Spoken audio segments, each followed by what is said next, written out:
हरेक दिन क्यामेरा अगाडि बोल्न डराउँथे, तर आज हरेक दिन भ्लग बनाइरहेको छु। त्यो कसरी थाहा छ हजुरहरूलाई? त्यो हेर्नको लागि मेरो च्यानललाई सब्सक्राइब गर्नु होला।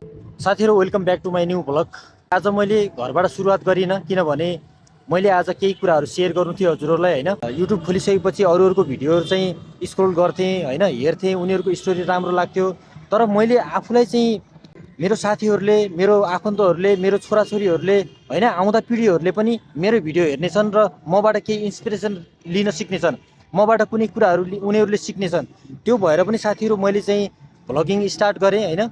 भ्लगिङ स्टार्ट गर्दै गर्दा मैले पहिलो भिडियो बनाएँ, किनभने त्यसमा चाहिँ भ्युज आएन।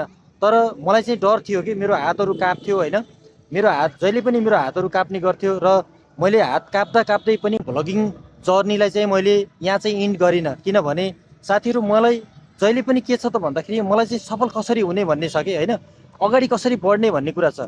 यदि कुनै ठाउँमा तपाईँहरूले काम गर्नुहुन्छ भने तपाईँहरू आफूमा आफ्नो काममा मात्र सीमित हुनुहुन्छ कि त्यो कामबाट हजुर घर फर्केर जानुहुन्छ, त्यहीँ सकिन्छ तपाईँहरूको जर्नी चाहिँ त्यहीँ सकिन्छ। त्यो भएर मैले साथीहरू, मैले आफूले भ्लगिङ किन स्टार्ट गरेँ त हैन, किन यो जरुरी थियो? भ्लगिङ जहिले पनि म चाहिँ अरूको भिडियोहरू हेर्दै गर्दाखेरि मलाई खुसी यो हुन्छ कि उनीहरूले आफ्नो भिडियोहरूलाई चाहिँ क्रिएसन गरेका छन्, हो कि होइन? उनीहरूले आफ्नो यादहरूलाई क्रिएट गरेर आफ्नो च्यानलमा राखेका छन्, किनकि उनीहरूले चाहिँ जन्मौँ जन्म उनीहरूको पिँढीहरूले चाहिँ उनीहरूको भिडियोहरू चाहिँ हेर्छन् र उनीहरूबाट केही इन्सपिरेसन लिन सिक्छन्। तर हामीले चाहिँ यो किन गरेनौँ त भनेर मलाई जहिले पनि प्रश्न आइरहन्थ्यो।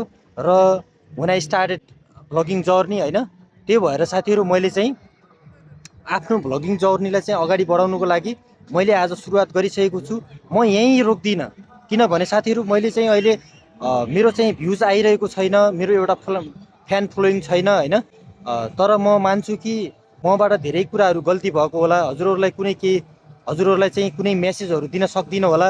त्यो भएर पनि आज चाहिँ अहिले मैले भ्लगिङ गर्दै गर्दा, मैले भिडियो बनाउँदै गर्दा मेरो पहिलो भिडियोमा चाहिँ मेरो हातहरू कापिरहेको छ, मैले बोल्न डराइरहेको छु। 1 विकभन्दा बढी भइसकेको छ। तर अहिले चाहिँ मलाई के छ त भन्दा, अहिले अब यहाँ पनि अहिले धेरै साथीहरू घुमिरहनु भएको छ, यताउता साइडमा घुमिरहनु भएको छ हैन।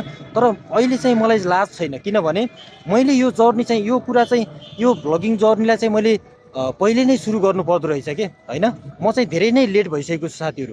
त्यो भएर साथीहरू, तपाईँहरूलाई म एउटा मेसेज दिन चाहन्छु, तपाईँहरूले आज अहिले सुरु गर्नुहोस्, जहाँ हुनुहुन्छ त्यहीँबाट सुरु गर्नुहोस्।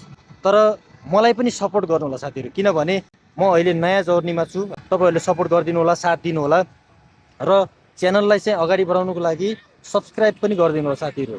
र एउटा मिठो कमेन्ट छोडिदिनु होला, किनभने नयाँ च्यानल छ हैन, नयाँ च्यानल छ। तपाईँहरूले साथ दिनु होला, सहयोग गर्नु होला, यही भन्न चाहन्छु र आजको भ्लगबाट बिदा हुन चाहन्छु। By by.